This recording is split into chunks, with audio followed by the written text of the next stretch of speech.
హరి ఓం గురుభ్యో నమ. ఆత్మీయులందరికీ కూడా నమస్కారం. ఇప్పుడు మనం 2024 సంవత్సరం జూలై నెల. ఈ నెలలో మకర రాశి వారికి 9 గ్రహాలు ఏ రాశి నుండి ఏ రాశి వరకు, ఏ తేదీ నుండి ఏ తేదీ వరకు సంచారం చేస్తుంటాయి. ఆ సంచారం చేయడం వల్ల ఆ ఒక్క రాశి నుండి చూస్తుండేటటువంటి మకర రాశి అంటే మీ రాశిని ఏ స్థితి నుండి చూస్తున్నాయి, ఏ ఒక్క ఫలితాలు ఇచ్చేకి రెడీ ఉన్నాయి. ఒక్కొక్క గ్రహం ఒక్కొక్క స్థానం నుండి ఒక్కొక్క ఫలితం ఇస్తాయి. అది జీవితంలో ఎప్పుడూ ఒకేలాగా ఉండదు. చాలా వరకు చేంజెస్లు ఉంటాయి, బదలావణలు ఉంటాయి, ఒకే స్థితి ఉండదు. కాబట్టి ఆ ఒక్క ఫలితాలను తెలుసుకోబోతున్నాం. ముఖ్యంగా మీరు మా యొక్క ఛానల్ని చూస్తుండి మా యొక్క ఛానల్లో చెప్తున్నటువంటి విచారాలన్నీ కూడా మీకు ఇష్టమైతే సబ్స్క్రైబ్ చేసుకోండి, వీడియోస్కి లైక్ చేయండి, మీ దేశాలకి కూడా షేర్ చేయండి ప్రార్థిస్తూ.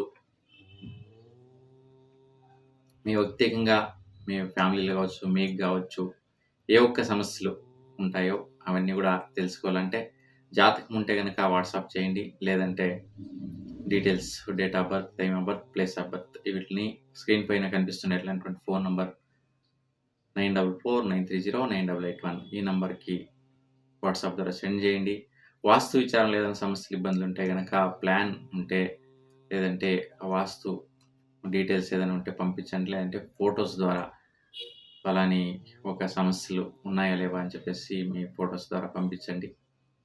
ప్రతి ఆదివారం 10 గంటల నుండి 12 గంటల వరకు ఫోన్ ద్వారా మిమ్మల్ని కలిసి డీటెయిల్స్ మాట్లాడడం జరుగుతుంది.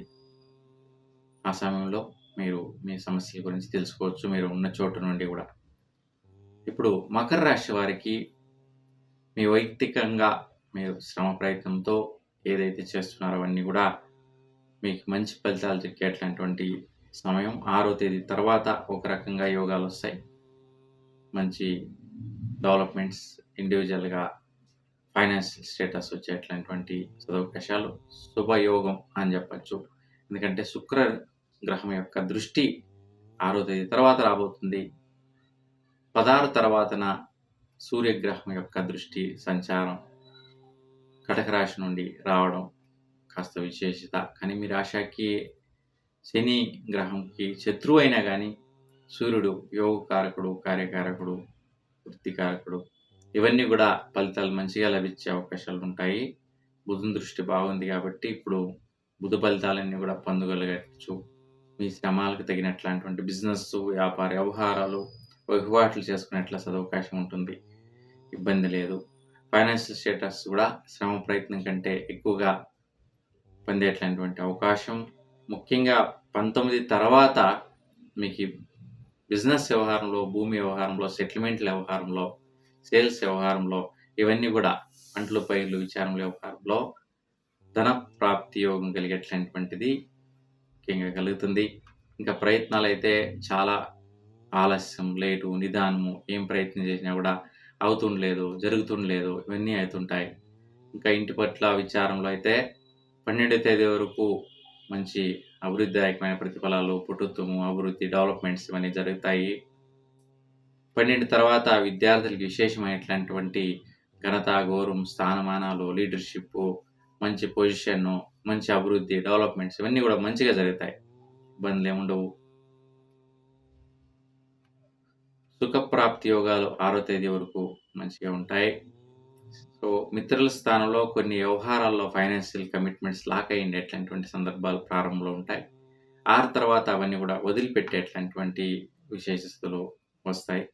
కాబట్టి అది జాగ్రత్తగా గమనించండి. ఇక దంపతులకైతే ముఖ్యంగా బుధుడు, శుక్రుడు మీ యొక్క రాశిని చూడడం కాబట్టి దంపతులకి విశేషంగా కొన్ని వచ్చేటటువంటి ఆదాయాలు, శుభ ఫలితాలు, శుభయోగాలు అని చెప్పచ్చు. శుభగ్రహాల యొక్క దృష్టి కలుగుతున్నాయి కాబట్టి మీకు 19 వరకు ఈ ఒక్క ఫలితాలు చాలా మంచిగా ఉంటాయి. 6వ తేదీ నుండి 19 వరకు గమనించండి. మీరు ఏదైతే దంపతులు అనుకుని ప్రారంభిస్తారో ఆ ఒక్క ప్రయత్నాలన్నీ కూడా శుభప్రదంగా జరిగిపోతాయి, చాలా మంచిగా జరుగుతాయి, అనుకూలతలుగా జరుగుతాయి. 16 తర్వాత కొన్ని కార్యక్రమాలు అంటే ఏదైనా కొన్ని ప్రయత్నాలు చేస్తుండే అట్లాంటి కార్యక్రమాల్లో కూడా అవి చేయబట్టేట్లాంటి అనుకూలతలు. కాబట్టి 16 నుండి 19 అది రెండో యోగం. మీ కార్యక్రమాల్లో విశేషమైనటువంటి ఫలితాలు. 6 నుండి 19 ఒక రకంగా యోగాలొస్తాయి.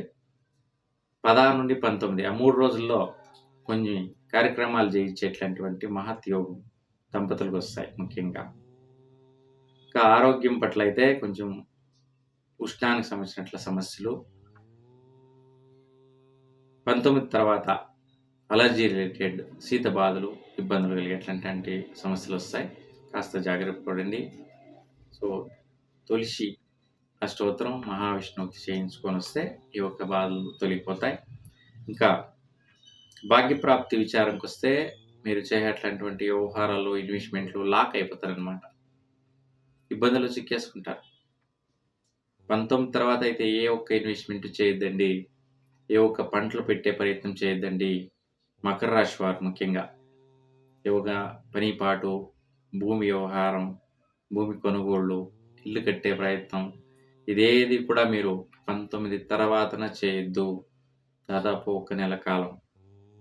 తర్వాత మళ్ళా ఏమన్నా చేయడం చూడండి. ఎందుకంటే అదృష్టము కులాయించుకొని వచ్చినట్లుగా లాక్ అయిపోతారు. ఏదో ఒక వ్యవహారంలో చిక్కేసుకోవడం జరుగుతది. కష్టాలకి ఇన్వాల్వ్ అయిపోతారు మీకు తెలిసి తెలియకనే. కాబట్టి సుబ్రహ్మణ్య స్వామి దర్శనం చేయండి. మీ యొక్క బాధలు తీరుతాయి. ఇంకా వృత్తి విచారంకొస్తే ప్రారంభంలో 6వ తేదీ వరకు మంచిగా వృత్తి అభివృద్ధిలో స్నేహితుల వల్ల సపోర్టు, సహకారం దొరుకుతది. 6 తర్వాతన విశేషంగా మీ యొక్క వృత్తిలో అభివృద్ధి కలిగేట్లాంటిది, శ్రేష్టమైన ఫలితాలు పొందేట్లాంటిది. 6 నుండి 19 వరకు విశేషంగా దంపతులకు కూడా సంతోషం కలిగేట్లాంటి వృత్తి అభివృద్ధులు జరిగిపోతాయి. ఆదాయం విచారాలైతే మీకు ఇంటి పట్ల కొన్ని అనుకూలతమయ్యేట్లాంటి ఆదాయాలు, ఇంటి స్థానంలో కొన్ని పొందేట్లాంటి ఆదాయాలు, మీరు పట్టుబట్టి సాధించేట్లాంటి అవకాశాలు ఖచ్చితంగా జరుగుతాయి. 12 తర్వాత మీకు ఆదాయాలు పెద్ద ఎత్తున గొప్ప స్థానంలో, గొప్ప వ్యక్తుల ద్వారా, గొప్ప ఆపర్చునిటీల ద్వారా ఆదాయాలు వచ్చే అవకాశం ఉంటుంది. ఈ ఒక్క విచారం కూడా మీరు చాలా గమనించండి 12 తర్వాతన. ఇంకా ఖర్చుల గురించి ఆలోచన చేయొద్దండి. మంచి విచారంలో ప్రయత్నం, మంచి విచారాలకు ఖర్చు పెడతారు. దాన ధర్మాలు చేసేది, కొన్ని పెద్ద పెద్ద ప్రాజెక్టులకి డబ్బు ఇవ్వడం కానీ, మీ జీవితంలో సమాజంలో పేరు ప్రఖ్యాతి పొందేట్లాంటి విచారం కోసం ఖర్చు పెట్టేట్లాంటి సదవకాశం మీదే ఉంటుంది. ఈ ఒక విచారం చాలా సహజంగా జరుగుతుంది. 12 తర్వాత ఈ విచారంకి ఎక్కువగా ఫలితం దొరుకుతుంది. మొత్తానికి మీ రాశి వారికి చాలా వరకు మంచిదిగా ఉంది. ప్రయత్న కార్యాలు, కొన్ని ఇన్వెస్ట్‌మెంట్స్, లక్ ఆపర్చునిటీ విచారంలో కాస్త గమనించండి. ఏమి ఇబ్బందులు లేవు. కాబట్టి మీకందరికీ కూడా భగవంతుడు యోగ భాగ్యాలన్నీ కూడా అనుగ్రహించాలని ప్రార్థిస్తూ అందరికీ శుభం కోరుతూ నమస్కారములు.